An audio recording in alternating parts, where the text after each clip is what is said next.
Thank you for staying with us. It's just over a week since the Ecowas Commission gave an ultimatum to the Republic of Niger to revert back to a democratic government. Now, uncertainty looms over that country as Nigerians wonder what the next line of action would be following the Ecowas ultimatum that elapsed on Sunday. But the Alumni Association of Nigeria's National Institute for Policy and Strategic Studies is calling on the regional bloc to continually engage dialogue in resolving the impasse. The military junta in Niger has announced the closure of the entire country's airspace until further notice. Sifonesian has details. Uncertainty looms over a country of about 25 million people. Niger's junta refused to meet with emissaries sent by Ecowas and Nigeria's President Bola Tinubu. There are indications the junta has sought the help from Russia's Wagner group in anticipation of the use of force by Ecowas following the end of a 7-day ultimatum to restore the democratically elected government. Efforts to engage with all relevant stakeholders, dialogue and negotiations should be at the forefront of our... Sanctions by the regional bloc have seen costs to power supply from Nigeria to the landlocked country, among other penalties. But the junta is stuck to its guns. The Alumni Association of Nigeria's National Institute for Policy and Strategic Studies calls for increased dialogue with the junta to resolve the impasse. In a statement, the association, which is an offshoot of one of the country's highest policy think tank, urges Ecowas against the use of force. The group says, quote, military action by Ecowas may escalate the current situation in a humanitarian crisis and worsen the security challenges in the West African sub-region. It may also escalate the tensions in the fragile security situation in the Lake Chad region and other parts of West Africa, attracting other armed groups and external actors to take advantage of it. End of quote. For now, it's unclear what ECOWAS' next line of action would be. Sifonesian, TVC News, Abuja. All right, joining us in the studio is a military veteran and security consultant, Roy Okediave. Good morning. Thank you. It's always a pleasure.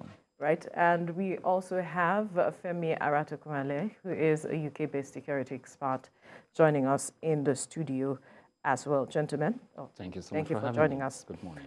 Now, it's over a week. In fact, if you look at the papers this morning, you can see tension with regards to the fact that the ultimatum ECOWAS gave the military junta in Niger elapsed, and there is a community, the Yoruba community, is said to be tensed, and there are also reports of the military in Niger, at the borders with Nigeria, not allowing the Nigerian military access to Boso and some other communities. There's just been reports here and there with regards to what would be the next line of action for ECOWAS at this point. Yes, we hear that AU and ECOWAS is going to have a meeting, I think later today, with regards to their next line of action. But there are those who have come to say that it seems ECOWAS was hasty with its decision with regards to sanctions imposed and, coming out with full force to say that we are going to,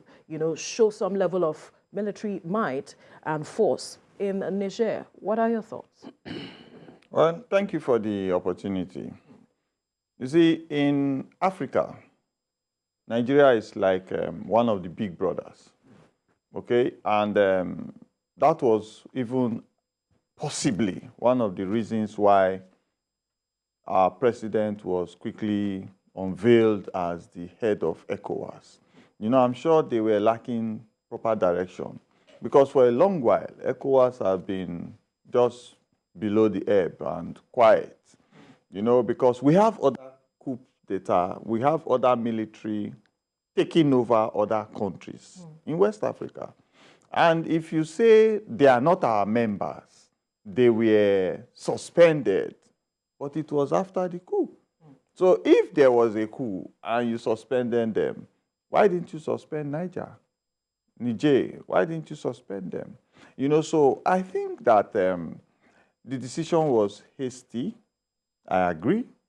And I am sure that if there are strategies behind the hasty decisions, not unveiled to many, so many of us that have the opportunity to have served in the military and have colleagues who are still there, we are not understanding yet why that decision was taken, because it has put Nigeria in the forefront as if we are speaking for Ecowas. And it has not shown Ecowas as a response body to the situation which they are against. And that has its implications for you. Definitely. Could you quickly break that down before I come to... Well, implications arise because the military that we have is very loyal.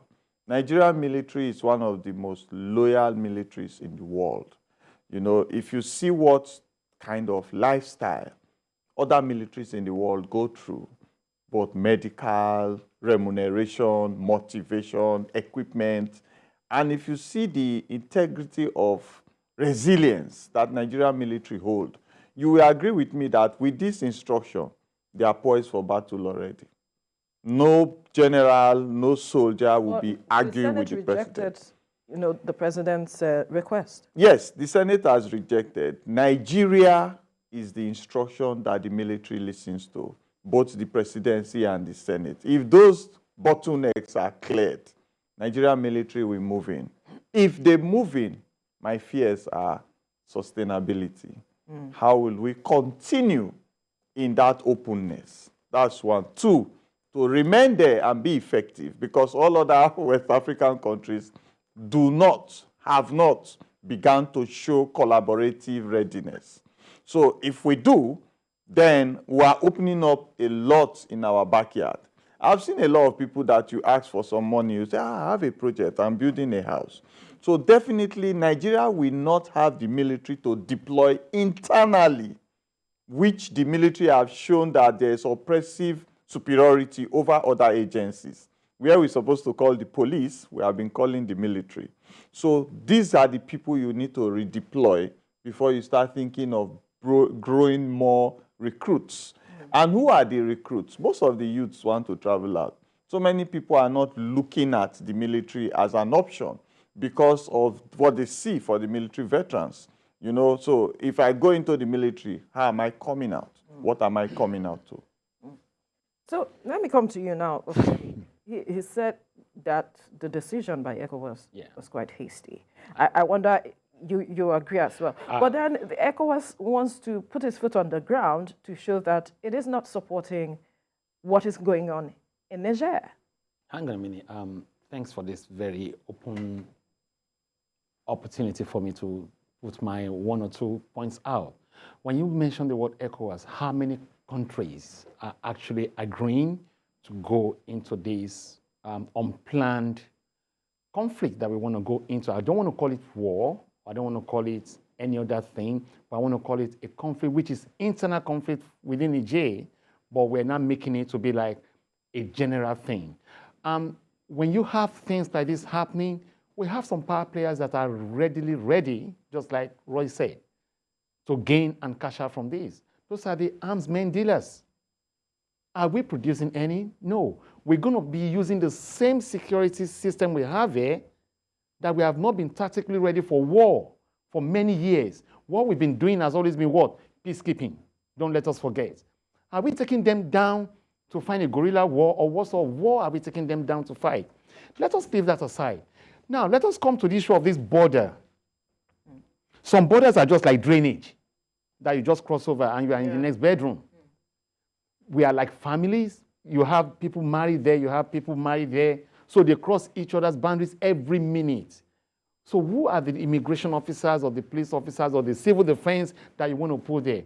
Are you putting the criminology students that are yet to know what they are even doing to go for battlefront, or you're putting the youth service corps members that are still struggling to hold the ropes in boot camps to go now and start handling AK-47s, or the Nigerian police that are still underfunded, under-equipped, under the welfare system that is still not well structured?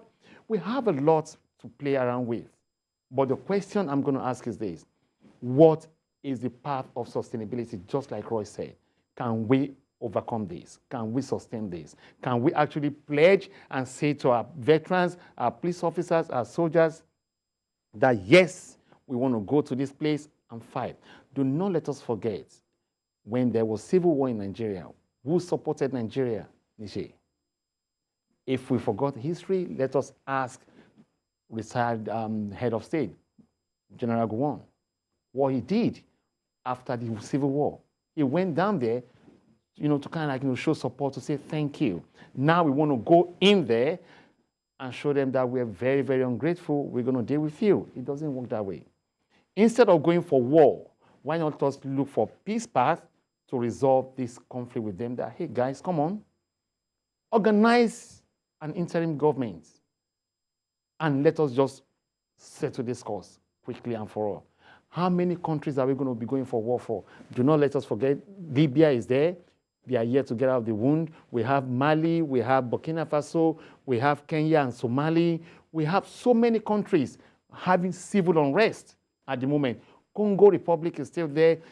A lot of them, even our own country, Boko Haram, around so many things. IPOB is still there. We have the Yoruba nation in one hand. How many are we going to? We've overstretched our military and security servicemen already. How well do we want to sustain this? Do we have the budget for it? Subsidy is still there. We're yet to contain it. Now we're heading for another conflict. Let me put it that way. I don't think it's worth it. Right, but if you're saying, okay, we shouldn't put together a force to go into Niger, the question is, how should Ecowas put its foot on the ground to say that we are not in support of what is going on in Niger, talking about the coup, but then, yes, we must ensure that something gives. At this point, if it was hasty, how should he have gone with addressing the matters, first of all? Because there are those who are saying, okay, if you are talking about, there are those who are talking about having a conversation, a dialogue at this point, but then you have given a sanction. How do you bring a balance to ensuring that you have gained access to Niger to have that conversation you want to have? We do not know what the structure of the conversation ECOWAS and the AU will be having now, but how do you see this playing out if we say it's a dialogue we need at this point? Well, I have a challenge understanding the narratives running around AU and ECOWAS. One of my challenge is these bodies are supposed to be pro-African.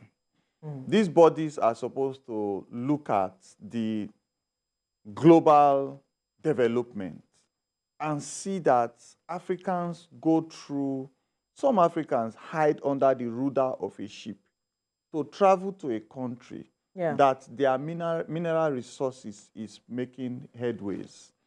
So many Africans that leave the country that are elites in academics, medicine, technology. When they get there, you hear that, oh, they are heading so and so departments, they are making names, they are making waves. Now, why is the environment not conducive for Africans to be able to generate this kind of traction towards developmental goals? Why is the environment not favorable to the youth, to the catchments that should enjoy so many of these things? Why is global manipulation so easy to make Africa and Africans a pawn in the hands of other Western countries? These are the narratives that I expect to be agitating the minds of people at the helms of affairs of AU and ECOWAS. So being that as it may, I think that one of the things that they should be discussing now is what would favor Africa. Because the junta they want to go against now is not the first. It's looking at others that are existing, and those ones too are saying, we are behind you, nothing will happen. Now, your narrative is supposed to be pushing towards, let us review our postulations. Let us review the way we caption so many things. Why is France still having a hold at the jugular on so many African countries? Why is the Naira, the CFA, and so many other African currencies Even in Ghana that we said that Ghanaians, so yeah, pack your bag and go. They are now better. They are now, if you have Ghanaian friends, ask them. It is not as uhuru as we thought it is. You know, the Western influence is still manipulating our leadership, our decisions, and the use of our economies, you know, which is not favorable for us. So ECOWAS should begin to look at that. AU should begin to look at that and call those that are agitating, that are taking the guns and upturning their governance to a round table and show them your direction of calling to order the Western influence. If you tell me that you are calling the Western influence to order, then how? Then you give me some roles to play. Then I'll see it as a teamwork. But right now, every African believes that our leadership is being manipulated. And trust plays a major role in this conversation. All right, we need to quickly go on a break. When we return, we'll continue this conversation. Just stay with us. All right, thank you for staying with us. We are still looking at the situation in Niger, talking about the coup and ECOWAS decision. We are yet to hear from ECOWAS what it is, what step it is going to take next. Now that the deadline given to Niger to return to a democratic rule has elapsed. And we still have our guest in the studio, military veteran security consultant, Dr. Roy Ohidieve, as well as UK-based security expert, Femi Aratokun Ale. Before we went on the break, he was talking about Western influence and the fact that France wields so much influence on some of these African countries. Absolutely. And we have seen Niger saying that they have collapsed any agreement or any conversation, the agreement they had with France as it is, and they are saying that the military base should move out in the next 30 days or else they will be forced to push out these persons out of the country. Now, what do you see is really playing out? Some are saying is the hand of Jacob, the voice of Esau, so to speak, if I may use that word, because we are seeing the Wagner group supporting Niger so much, and the boots are already on the ground, if you are following up with what is going on in Niger. But what are you seeing playing out behind the scenes? You see, we can't rule it out at this very junction that Russia is trying to use Africa to get back at the Western world. Because of the war going on between Russia and Ukraine, you can see that there's still no level playing field. What we see is just destruction and ruins all over. But to take it out of there, that you know what, if you think this is how we're going to strategize and stop it, let us go to Africa. So Africa might likely become the battleground for what is playing out between Russia and the Western world, which is not favorable. At the end of the day, there is nothing they're going to destroy more than human beings and properties and structures. And again, it is advantageous to them. Destructive to us, advantageous to them, making us lose more, making us now start fighting each other, because it's going to turn to internal fighting. Some people supporting the Western world, some people supporting the Russia, and some people, you know, probably supporting whatever they want to support. Again, just like Roy said again, AU and ECOWAS needs to now sit together and ask themselves, what direction should we go for? Let us leave the Western world out of this case. Let us look at it this angle. In UK, we have the Wales, we have Scotland, we have Northern Ireland, and we have England. Have you seen them call any military intervention? Despite they have that, they have conflicts going on. Right now, Scotland is thinking of leaving UK, leaving England. But they are still having a way of dialoguing and making things work. Why can't we think and ask ourselves, if they can achieve this without even raising a single pen or fees to each other, why can't we do the same here? Must everything be guns and boots on the ground? Boots on the ground and, you know, cutting off electricity, borders and this and that? No, we don't have to. There are other ways we can solve things. That is why we said, let us have a boardroom, sit down together and talk like brothers that we've always been. Remember, we're all blacks. Do we see ourselves as that? I think we should be looking at us like we are all brothers, but something will definitely turn us to, backward. I mean, facing, turning us around this way instead of this way. Before we were like this, now we're like this. You can't even go to Ghana freely. They'll say, oh, you're a Nigerian. But in EU, it's never like that. They still have a common goal. They have a common meaning. They have differences somehow, but at the same time, they still have this understanding about this is how we should go. This is the projection we're going. In Nigeria, we do not have that. In EU, they have that. In Africa, do we have that? The question is still, how do we achieve it?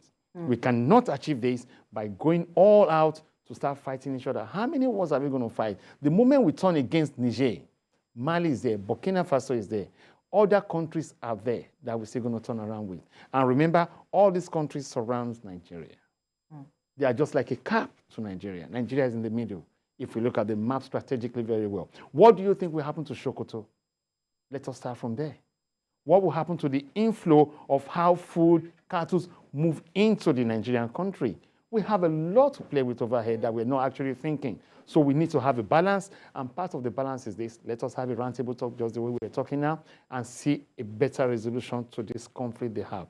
Remember once again, why do we have coup in any country?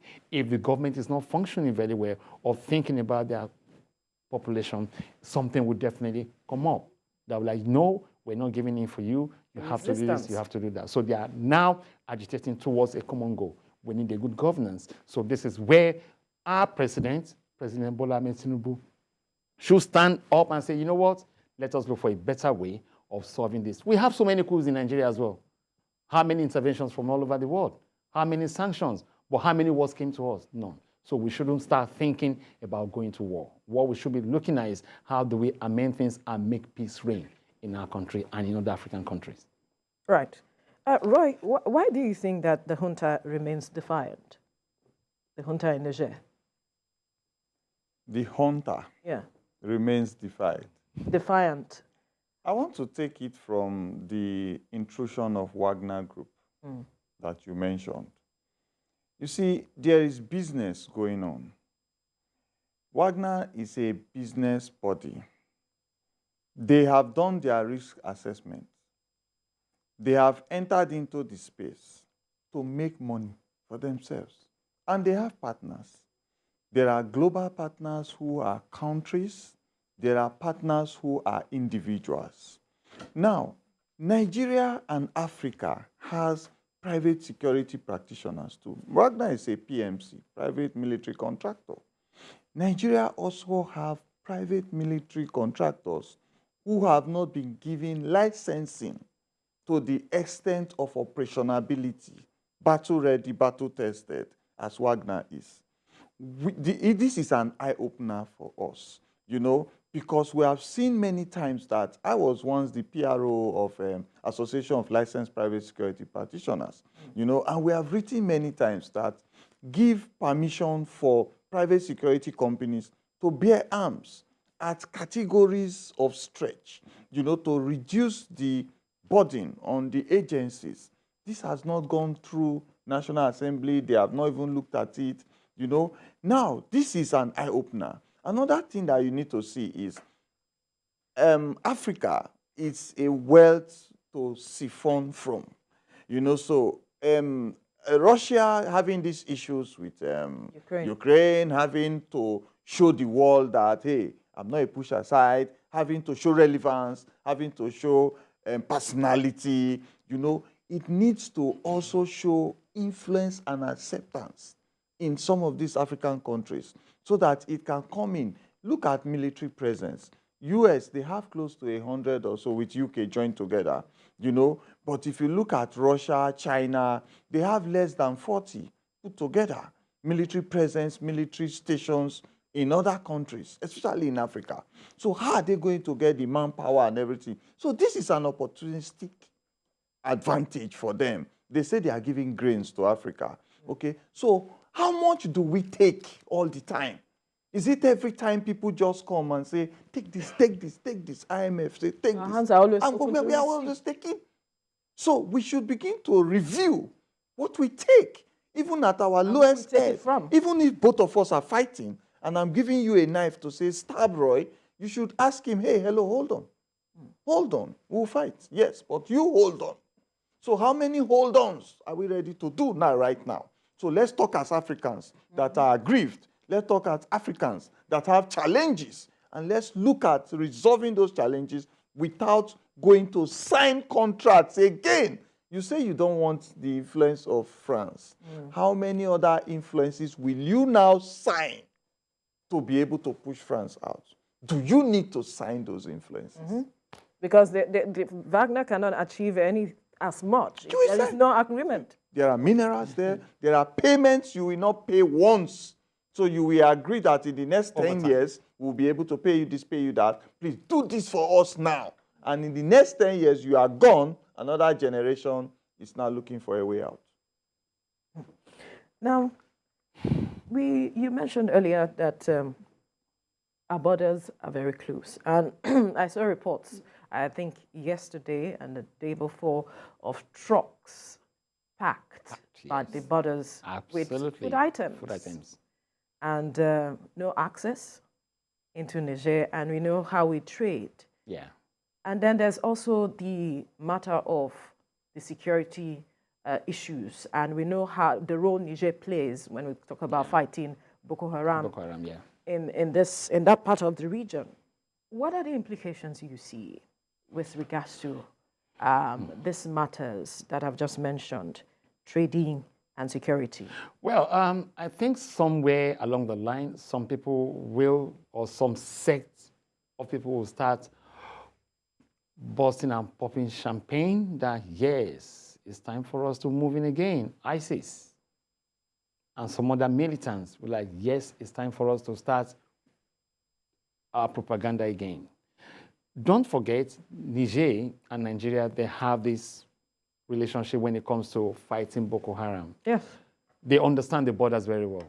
Now, Niger and Nigeria will use this to fight against each other. Is that what we want? The answer to that is no. Let us talk about the food items now packed in trucks, stopped within the borders. Who is going to pay for these items that are going to be destroyed? Farmers will not be happy. Food owners will not be happy. Food security. Food security, again, will be an issue because food are not coming in. Then, rise of cost of all this food coming in from those areas into Nigeria will become a problem. We are only looking at certain area, but we're not looking at the bigger picture. That the bigger picture is this: the member of the public in Nigeria and Niger will be forced to do the needful, and the needful is start fighting each other instead of fighting the government. And the government talking, either from Niger or from Nigeria, are not even affected at all. So it's still me and you. The cost is coming down to me and you. Now, how do we fight it? Do we have insurance to pay or to cater for it? The answer to that is no, because we have a local way of trading. So how do we now start looking into all these challenges as an eye-opener that what do we need to do to make this thing work better? We have vast land in Nigeria, but we're not making use of our vast land into farmland and farming. Now we are caught up in between these axes. How do we get out from this? We have all our agricultural students in universities and polytechnics and school of agri or whatever. What are we doing with them? What are they doing? Are we actually encouraging them? Just like Roy mentioned again, the history of Japa has now become a thing. Everybody now wants to move away. They will now use this very opportunity as a way of seeking asylum abroad, that, look, this is the situation where I have to run abroad and all the rest. You can't blame anyone. We are the one causing it. The government, both anywhere you see it in Africa, are the ones to be blamed, but they don't want to accept the blame because the problem comes back to us, the member of the public. How do we address this? We cannot address only this by not sitting down and talk. Remember, any single word you see go out there, before you carry any ammunition, starts with word of mouth. So our security customer service is this. What do we say to each other? How do we address each other? In what body language are we talking?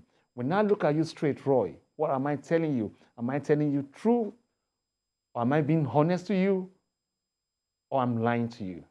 Are you saying African leaders have been honest to themselves? To themselves first. They need to ask, are we saying the real truth to ourselves? Are we in one direction, or we just have branches that we don't even know where to start from? We have a trunk that holds everyone together, Africa, a continent. But are we actually talking together at all? Why do we need to allow external forces to come in? Selfishness? If you say that, I don't want to believe that. If So- we're so not why? greedy, if we're not being greedy, selfishness will not come in. Interesting. If we're not being self-centered, selfishness will not come in. If we believe that, you know what, I want you to live, I want to live, then let us make it a plain level ground for everybody to be happy. Selfishness will not come in. This is exactly what we need. We all need to be happy. But how do we make ourselves happy is the question. Big question. Right, we need to quickly go on a break. When we return, we'll continue our conversation in the studio. To stay with us. All right, thank you for staying with us. We're still looking at the situation in Niger, talking about the deadline given to the coupist, if I may use that word, to return to a democratic rule, and waiting for Nigerians or Africans generally have been waiting for the next line of action that Ecowas would take after the deadline occurred yesterday, Sunday. But we hear there will be a meeting between ECOWAS and the AU later today. We still have our guests in the studio talking about this, Dr. Roy Ohidiave, military veteran, security consultant, and also Femi Aratokunle, UK-based security expert. Thank you. Now, taking it from what Femi said earlier on, he said that African leaders have not been sincere with themselves. Why we see coups in the recent years, springing up across Africa, the Sahel as well. So I am wondering if that really is the case, that African leaders, whenever they have these meetings, be it ECOWAS, be it AU, they haven't been speaking the truth to themselves with regards to how they have handled democracy. Okay. Let's agree that there's a document that guides ECOWAS. And that document regulates, intercepts, and monitors how we live, how we do business, how we relate with one another, how we relate within, to be in the concepts and expectations of the ECOWAS document. How many times have that document been reviewed? Now, if we have opportunities where maybe professors, military generals, teachers are called to ECOWAS meeting to say, come and interrogate this document. Come and give us an upgrade. Even your phone, every time you see your app is being reviewed. In the global concept now of insecurity, the dynamic is very high. Now, you will see a kind of drug. You see NDLA are just going through a lot, okay? There's a kind of drug. They are fighting that kind of drug. There's a hybrid from that drug in the next few weeks, and they need to recognize it quickly. It's so with insecurity too. So in the challenge of governance, being able to oppress the people, and the people being docile to receive governance like that, how long will that end? SARS that happened in Nigeria supposed to also be like an eye-opener to so many African countries to say, our big brother, the people got angry, and even they killed policemen and military people in Nigeria. Then in Africa too, we have seen coup in a coup, okay, where there is a coup d'etat, and same military people will come and overthrow military regime also. Now, have we also, has ECOWAS also thought to say, instead of going into fight, have we spoken to the military community and say, you, do you agree with what's going on? No, and speak out now, and do your interim government and hand over to a democratic government, because that's been the process, So if African leaders are the ones going for meetings in ECOWAS, will they not sit and position themselves to defend their prerogative? If they don't, he said, we are looking at selfishness, we are looking at myopism, you don't see too far, you are thinking of yourself, your children, your stooges. Okay, if that is your perception, and you get there, and that's my perception. That's his perception. Would we not be defending such perceptions with our coming up communique from that meeting? So how many times have we seen where there are people that are supposed to represent a country in that Ecowas that will be like a hub where they speak out for what the citizens want and review what Ecowas should stand for? Because there's continuity in this global dominance of Africans. You know, there's a continuity. Even our airlines, we don't even have an airline. We don't have a refinery. You know, there are things that happen that you will see that there is possibility of external influence in this, our decadence, you know, because it makes us to be dependent always. Look at the COVID. You were talking about the food products that got stuck. This interception of economy has been happening. During the COVID, there was this interception of economies. You know, now we change Naira to Naira. We're buying Naira to Naira. Interception of economies. We have entered into subsidy or no subsidy now. Another interception of economy. So how does the common man that goes to work and comes back and waits for a payment from a boss that is also waiting for a payment from vendors, customers that are also facing the same challenge? So it comes down to the common man whom you saw running around that junta head and hailing him, because those are the people that feel the impact most. I could get a loan. I could call one or two people from my social contract to bail me out. Who will they call?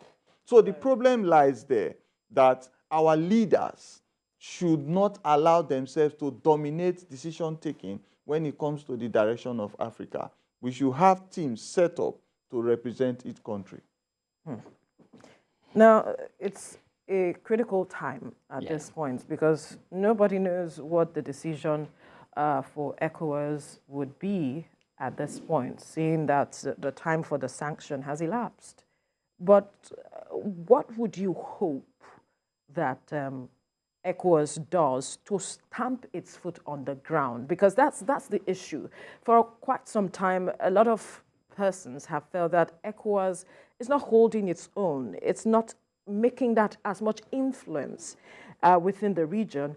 And AU as well has not been able to make as much influence on the continent.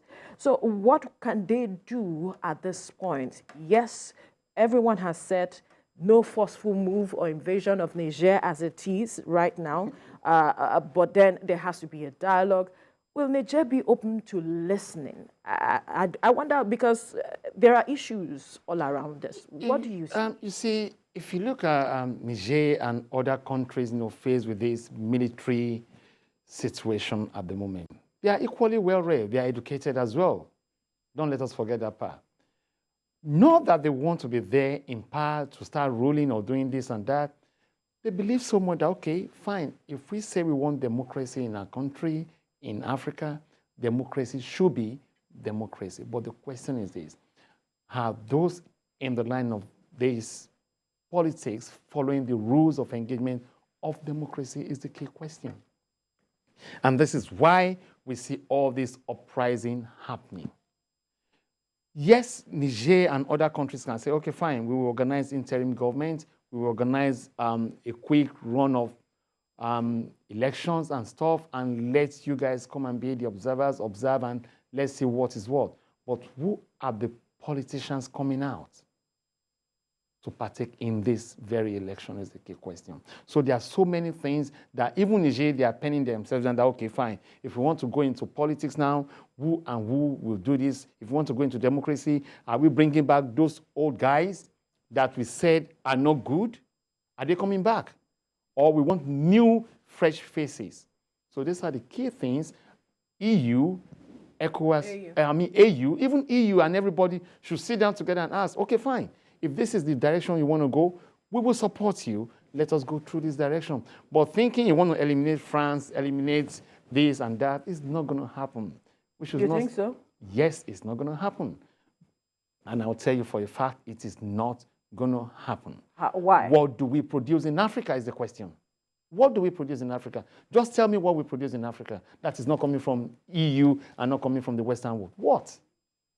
Weapons we don't produce. Bullets we don't produce. Bulletproof vests we don't produce. Yeah, Even locally studies, produced even education we do not produce because our people are traveling abroad to have all this now. So what do we produce? Medical facilities we do not produce. Our leaders are even traveling down there, leaving us to die in hospitals while they travel abroad for treatment. Yes or no? Yes. So what do we produce? So we are still going to go back to them and say, hey guys, how can we do this? How can we do that? So the influence of the Western world will still prevail at some point in time, but there are tactical ways we can make it set aside. That, okay, this is my brother, I don't want to fight with you. Okay, I don't want you to even get involved. Roy, man to man, let us have a handshake. I'm sorry, you're sorry, let's move on. This is the way forward. Whatever we're doing, let's stop it. We can do it, but the ego will not allow us to do it. And this is where we see all these external forces penetrating to make gains out of us. And just like he mentioned, we will forcefully want to sign some stupid documents so that we can overpower me and that. The resources. What resources do we have? We have Roy can tell you. Roy. No, I think there's a misunderstanding here. Now, Femi is trying to explain that taking away dominance by international bodies should be gradual. It's not something that you understand? Because right now, Nigeria have Proforce, we have this other man from the East. We have people doing vehicles now, okay? We have factories with technology set in place to be able to do weapons. Locally produced weapons. There's a question. Okay. There's a question. I'm listening. Is it effectively reproducing? And are we consuming what we said we are producing? We're not. You just get my point.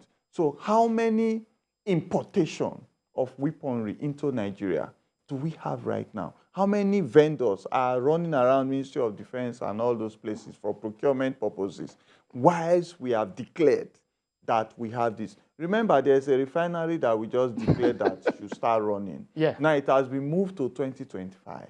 So where is the consumption capacity from us, governments?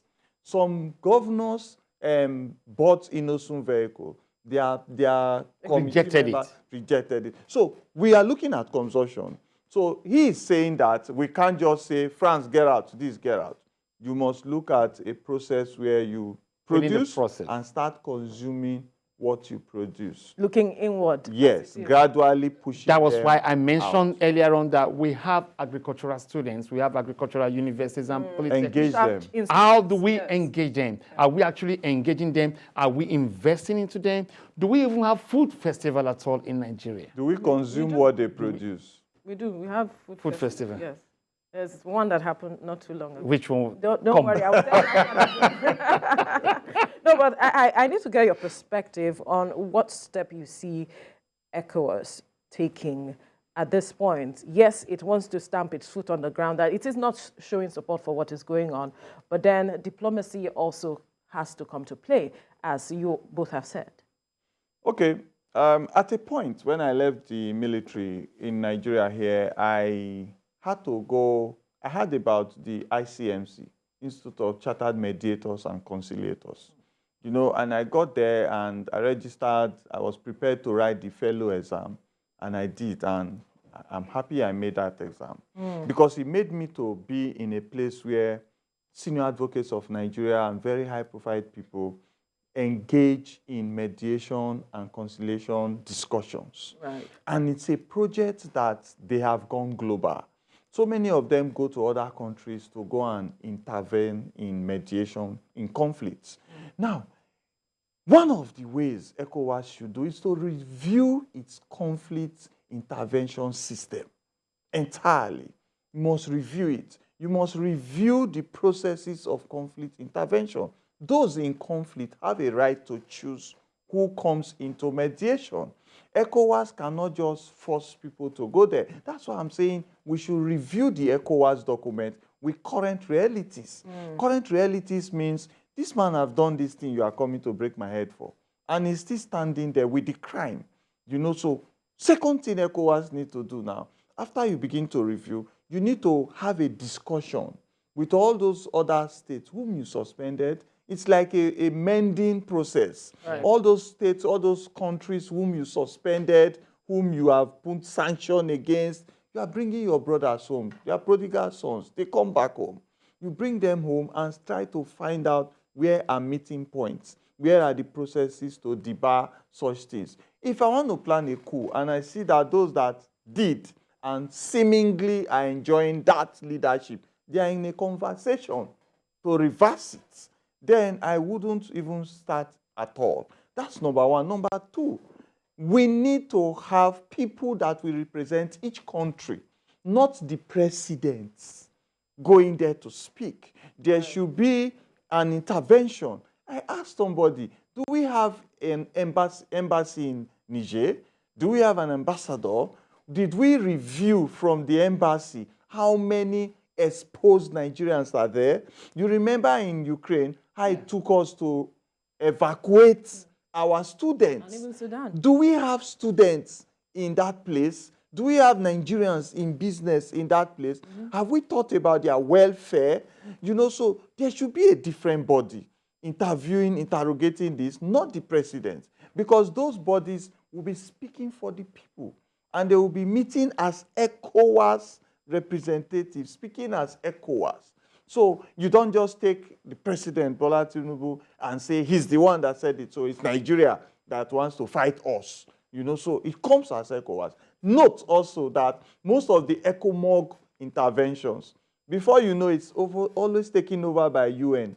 UN now comes and give you bluebirds to wear, and you are now UN intervention. Yeah. So why wait for the ECOMOG intervention to go and get the bullshit? Then you now come and get the glory. So we should be careful to also understand that they push you to get the bullshit because they are coming to get the glory. Right, right. Now, he has mentioned having a different body, making these interventions or having conversations, meeting with people. Yeah. There are those who have said perhaps we should be looking at persons like former President Muhammadu Buhari also being part of the conversation because of what he did for Niger and his relationship with Nigerians. I wonder what you think. Well, now, we're going political now, and again, strategically, security seems to be in between. Yes, former head of state, it needs to intervene. It's no longer, yes, former. Yeah. Former, it needs to intervene. I'm not disputing that fact, that perhaps they must see him as a father figure that can actually represent and talk to them in certain languages or certain form that we might probably not even understand. I'm being honest with you here. So calling the former president to please come and intervene is a good thing. It's not a bad idea. Calling some of their chiefs, as in their emirs and local chiefs, to come together and dialogue with the military operators in Niger is not a bad idea. So, yes, the former military coming down there, or the former president going down to Niger to discuss, because he's actually shown support to them in the past. And this time around, I think is the best time for him to go down there and look, I have equally shown support. We're not here to come and fight. Let us look for a way to diffuse and, mitigate this tension we're having today. Yes, it can be worked. And I think he's in the best position right now to do it. You think so? Well, President Muhammadu Buhari is a veteran. Former president. Yes, yeah, he's a veteran, he's a military veteran. So I want to speak from that direction. For the 8 years of rule for former President Muhammadu Buhari, we had the Minister of Defense, also a military veteran. We have the National Security Advisor, also a military veteran. Veterans were protesting throughout that period. And after any of the protests, they get alert for what we were protesting for. So I think there is a sense, a kind of, I don't want to use vague words. Let's agree that in mediation, the parties in conflict should have a say in who comes into mediation with them. Right. So I expect that those countries that have military rules right now can say, from Ghana, we need, bring Femi, So if they choose Femi from Ghana, you will now pair Femi with one or two other people. But Femi takes the lead. You know, that helps more than we just assuming. President Muhammadu Buhari may, ex-president Muhammad, the former President Muhammadu Buhari, may not have that kind of coordination that we think he has with them because certain policies were made that just favored some things. There are people that are within Nigeria, within Niger, that could come up and begin to speak right now, and you'll be shocked that the military junta will give them audience. All right. That's a fine place to leave the conversation, gentlemen. Thank you, Dr. Roy Okideve, military veteran, security consultant, for your time, as well as Femi Aratukwale, UK-based security expert. Thank you so much for having me. Program as well.